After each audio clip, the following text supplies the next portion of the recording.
The volcanoes and geysers of Russia's Far East are the ultimate attraction for extreme sports enthusiasts. In this issue of Russian Life, we discover the land of fire and ice, the Kamchatka Peninsula.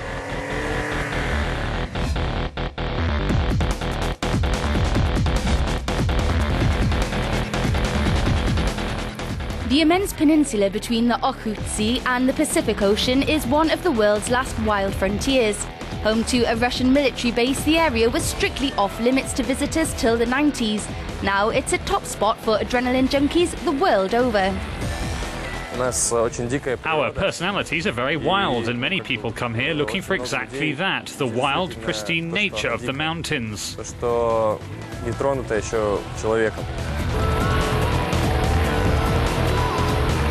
During the cold months, snowmobiles are the best way to cross the volcanic valleys, which are literally steaming with hot springs.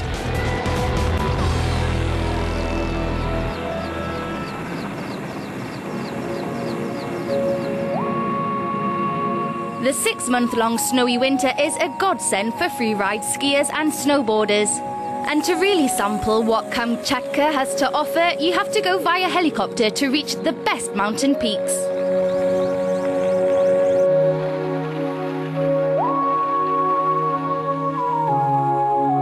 To be able to ski downhill on these magnificent volcanic mountains, from the summit to the seafront, I think it's a unique place in the world. And when we can afford it, well, we can treat ourselves to such a pleasure. Kamchatka is home to 10% of the world's active volcanoes.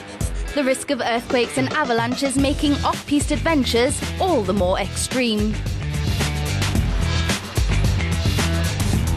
In principle, everything related to alpine skiing outside the resorts can be dangerous. But there are companies that organise helicopter and freeride skiing that have qualified guides to ensure safety. For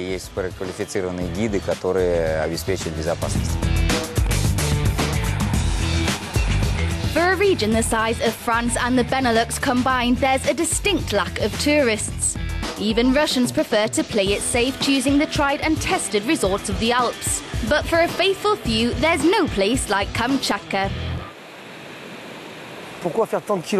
Why travel so far when we have the Alps? Well, quite simply because it's discovering another land. And even though the Alps are very beautiful, here it's something else.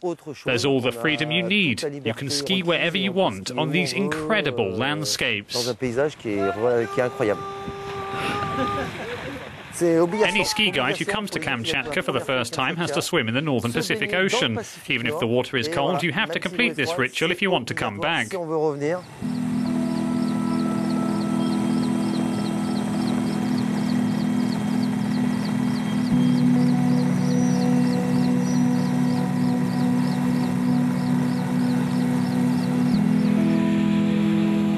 There are countless ways to explore Kamchatka, like these hiking enthusiasts who conquer the volcanoes on foot. Once they reach the peaks, they get to sit back and take in the untouched scenery. But they haven't come to rest. After a short break, they begin their descent, freeriding, all the way back down. The nature of the Alps is not comparable with Kamchatka. Here, everything is wilder, and often you can ski in places where no one has ever been before. For me, it's not even close to being comparable.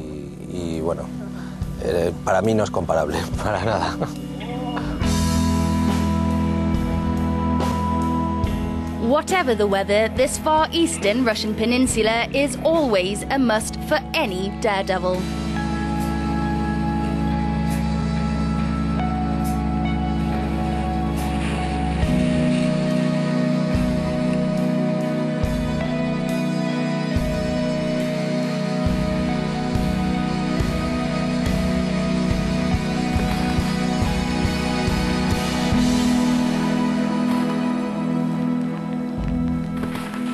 That's it from Kamchatka. Next week we'll explore another hidden gem where people live in harmony with nature, Altai. Until next time on Russian Life.